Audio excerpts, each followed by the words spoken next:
Citoyen TV met en avant les informations du monde, avec des citoyens, pour des citoyens et par des citoyens attachés à une coopération gagnant-gagnant entre États souverains et en soutien aux acteurs qui défendent le droit des peuples à disposer d'eux-mêmes. Bonjour, au sommaire du JT citoyen du 16 mai 2021. Afrique patriote, situation RCA. USA patriote, audit des élections de 2020 à Maricopa, Arizona.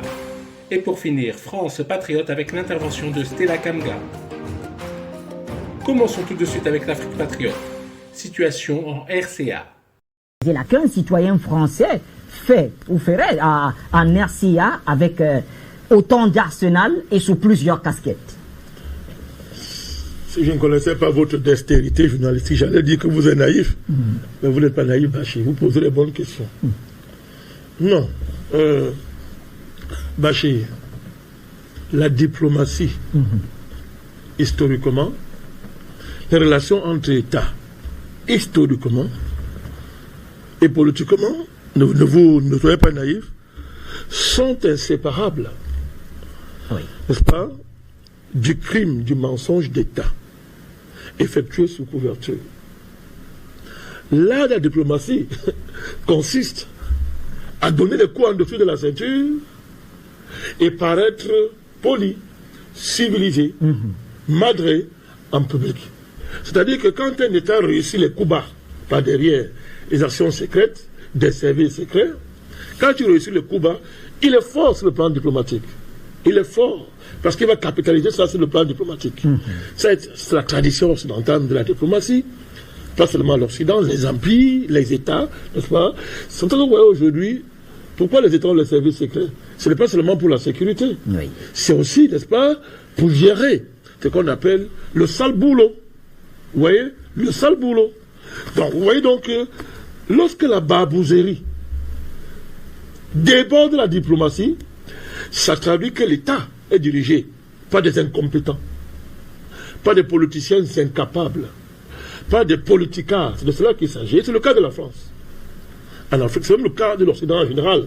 Parce que les crimes de l'Occident hier, mon cher Bachir, n'étaient pas visibles et étaient masqués par la diplomatie.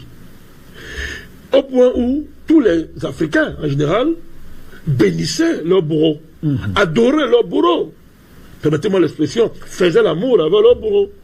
Pourquoi? Parce que les diplomaties occidentales réussissaient à masquer par une espèce de gentlemania apparent, n'est-ce pas, à masquer la babouzerie d'État. Les États-Unis, la France, tous ces pays-là, c'était leur travail. Et le lexique des crimes babouzards, n'est-ce pas, était réservé à des cercles d'initiés. C'est des chercheurs qui avaient des informations. Mais aujourd'hui, l'Occident n'est plus capable, mon cher Bachir, de masquer sa nature crapuleuse, sa nature criminelle, qui se traduit, n'est-ce pas, par les révélations sur la pédophilie, les crimes d'enfants, pour ne parler que de ça, mon cher Bachir, sur les révélations en plein jour, sur les crimes, la criminocratie, n'est-ce pas, de la politique française, le caractère criminocratique de la politique française en Afrique. Le cas récent, donc, c'est, n'est-ce pas, ce fameux maire mercenaire, mon cher Bachir. Mais je vous dis que ce n'est pas nouveau. Mais comment on a tué Moumié, pour nous, Camerounais, le chef IPC? Mais vous avez un barbouze, un colonel, William Bechel, qui s'est déguisé en journaliste. Vous voyez que c'est M. Quignolo là, n'est pas dit qu'il est expert en communication, n'est pas il est aussi journaliste, entre autres, non? C'est pas nouveau, mon cher Bachir. D'abord, dernièrement là, M. Hollande, dans son livre, a dit, lorsqu'il a quitté le pouvoir, il a écrit un livre, n'est-ce pas? Il avoue qu'il a donné des ordres pour qu'on exécute, entre guillemets, les ennemis de la France. Ce n'est pas le président qui va exécuter, ce sont les babous. Ce sont des agents secrets qui vont faire ce sale travail, à leur risque et péril. Mon cher Bachir, M. Hollande l'a avoué. Alors, mais on a connu Bob Denard, qui faisait la pluie et le beau temps à Djibouti, en passant par le Bénin. En Afrique, Bob Denard. Mais voilà un barbouza qui agissait publiquement et l'État français faisait semblant avec lui. Il est mort ça là en prison. Pourquoi? Parce que la femme ne pouvait pas l'enfermer, n'importe comment. Il avait des secrets. Il pouvait faire exploser la France. Mais la babouzerie aussi se conjugue avec la prostitution la plus vile. Vous connaissez l'affaire Elf, où vous avez connu une certaine déviée, Christine Dévier-Djencourt, qui a écrit un livre et qui a dit oui, moi je suis la putain de la République. Elle est en train de dire que oui, parce que moi, le ministre des Affaires étrangères de la France m'envoie draguer, m'envoie séduire les rôles officiels des États, des États étrangers, pour obtenir des contrats, et en plus obtenir des informations stratégiques. Vous comprenez pourquoi le monsieur Quignolo est en même temps un expert en pornographie. Mon cher, non, il faut expliquer ça. Tout ça, c'est dit. Vous voyez donc que la boiserie prend plusieurs formes, mon cher Bachir, pour simplement se manifester dans sa réalité, à savoir les pratiques criminelles des États. Tout de suite, USA Patriote, audit des élections de 2020 à Maricopa, Arizona. Donc, Monsieur Trump, depuis sa nouvelle plateforme où il peut s'exprimer librement, il a fait une déclaration. Il dit, l'affaire de fraude électorale du Michigan, donc une nouvelle fraude électorale dénoncée, vient de déposer une plaidoirie qui fait l'effet d'une bombe, affirmant que des votes ont été intentionnellement échangés du président Trump à Joe Biden. Le nombre de votes est massif et déterminant. Cela s'avère vrai dans de nombreux autres États. Si un voleur dévalise une bijouterie de tous ces diamants, l'élection présidentielle de 2020, les diamants doivent être rendus. Tous les républicains doivent s'unir et ne pas laisser cela se produire. Les médias fake news refusent de couvrir la plus grande fraude électorale de l'histoire de notre pays. Si, ils la couvrent, mais du mauvais côté. Ils essaient de rigoler avec les audits qui sont en cours.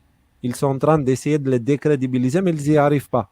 Plus les médias maintenant montent, plus la population se réveille. Donc, ils ont perdu toute crédibilité, mais en fin de compte, ils n'auront pas le choix. Ça vient de Trump. Ensuite, certains noms qui reviennent. Écoutez bien dans cette vidéo-là. Dans sa propre déclaration de divulgation, Hobbs, qui est gouverneur en Arizona, c'est l'Arizona, c'est là où il y a l'audit actuellement, cite le ministère des Affaires étrangères de Taïwan comme donateur dans sa campagne. Mais écoutez, c'est encore plus bizarre que ça. Les documents de financement de la campagne révèlent que la secrétaire d'État démocrate de l'Arizona, pardon, ce n'est pas une gouverneure, c'est une secrétaire d'État, Katie Hobbs, a reçu des financements importants de donateurs de la gauche radicale comme George Soros. Ah ouais. Donc ça veut dire que la personne qui cherche à tout faire pour bloquer l'audit en Arizona, elle a été financée par Soros, par Hillary Clinton et par des pays étrangers. C'est en train de sortir, c'est déjà dit, mais bien sûr, les médias, pour l'instant, ils n'abordent pas les sujets, mais on n'est pas encore au stade. On n'est pas encore à ce stade-là. Là, on est au stade où la vérité commence à sortir. Soldats digitaux, nous, on est prêts et on partage ces informations-là pour ouvrir les yeux à tout le monde. Elle pourrait même avoir reçu des financements des gouvernements étrangers. Voilà. Donc, et sinon, on a une mise à jour explosive sur l'audit dans le comté de Maricopa. Nous savons que vous serez aussi furieux que nous le sommes. Donc, ça, c'est le titre de la vidéo. Et là, je vous ai noté, des défauts de sécurité très graves sont mis à la lumière avec les modems, ou les routeurs, je devrais dire, utilisés par les machines de vote et l'État de l'Arizona lors de l'élection 2020. Un mandat de perquisition est donné par la Cour suprême de l'État de l'Arizona pour l'audit, pour qu'il récupère ses routeurs et qu'il jette un coup d'œil dedans. Mais le gouvernement de l'État refuse d'obéir sous des prétextes qui n'ont aucune crédibilité. Ils disent « Ouais, mais si vous nous prenez des routeurs, on n'a pas d'autres, on n'aura pas Internet. » Ils utilisent des arguments bidons, mais c'est inimaginable. La fraude est en train de devenir de plus en plus visible. Donc, rien que la résistance sur cet audit est en train de prouver quelque chose. Ils ont quelque chose de gigantesque à cacher. Mais ils n'ont pas à le cacher. C'est comme, on le dit à chaque live, quoi. Je veux dire, quelqu'un qui est accusé d'avoir volé quelque chose et puis qui n'a rien à se reprocher, il ouvre son sac, quoi. Et pour finir, France Patriote avec l'intervention de Stella Kanga. Malheureusement, dans les médias actuellement, on a plus l'impression d'avoir des personnes qui éprouvent le dégoût de leur propre pays. Dans les médias, vous voulez dire au niveau des journalistes? Oui. Quand ils parlent de leur pays, ils sont plus en train de vouloir dire que le pays a fait beaucoup de tort, le pays doit s'excuser, le pays doit ci, le pays doit ça. Ils mettent très peu en avant les qualités qu'ils ont.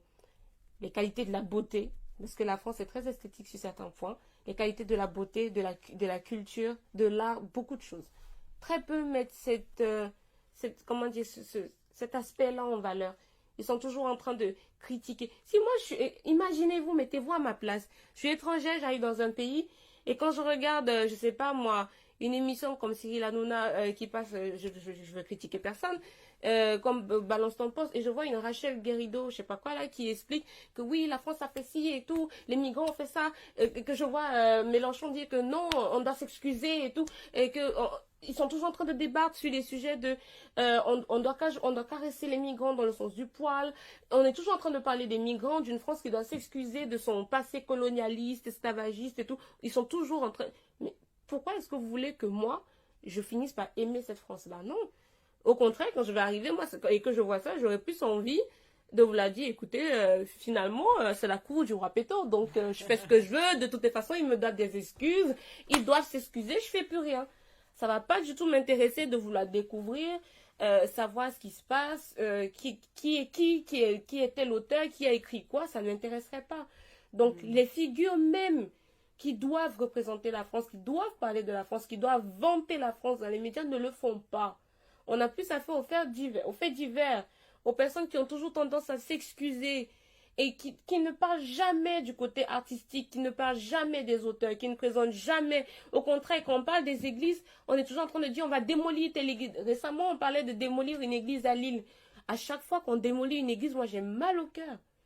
Parce que c'est la première chose, c'est-à-dire que quand tu arrives en France, la première chose, tu vois la façon dont elle est construite. Les finitions, c'est artistique, c'est beau, les courbes. Tu dis, mais comment ils ont fait pour construire avec la pierre des courbes pareilles, des formes pareilles, des fleurs, des cœurs, des personnages, autant de choses qui... Ouais, ça saisit. Mais non, ils parlent pas de ça. Ils sont toujours en train de présenter la France comme un pays de l'extérieur. On n'a plus envie, en fait, de venir en France. Parce qu'il y a comme un sentiment de... Voilà, même ceux qui y vivent, en fait, sont dégoûtés. Et donc, ils ne parlent pas, ils ne présentent jamais la France comme quelque chose, comme un pays qu'on a envie de visiter. Et même les Français aujourd'hui, je pense qu'ils en ont marre de leur propre pays, ils vont se balader ailleurs. Et c'est vrai qu'au début, la première année, quand j'ai fini par sortir, moi, c'est vrai, je n'ai pas visité la France. Moi, je suis allée en Belgique. Parce qu'il y a quelqu'un qui m'a fait aimer la Belgique. Sauf que quand je suis revenue en France, je travaillais en France, mais tous les week-ends, ma meilleure amie, elle est en Belgique, j'allais me balader tout le temps en Belgique. Et finalement, quand je me calme et tout, et que je décide de découvrir, je me rends compte qu'il y a des choses extraordinaires en France, au final. Il y a des endroits en France, tu fais 1 an de vacances en France, tu n'auras même pas fini de faire le tour. De tout, rien que dans le sud de la France, c'est extraordinaire. Rien que les plages, les décors, ou alors quand on va manger dans les châteaux, les vignes, autant de choses. Mais il n'y a pas vraiment de personnes qui mettent ce côté-là en valeur. Et donc oui, en fait, c'est d'abord du discours. C'est ça. C'est d'abord aux Français de donner envie, en fait, aux gens comme moi, d'aimer la France. Et malheureusement, actuellement, c'est pas ce qui se passe. D'accord.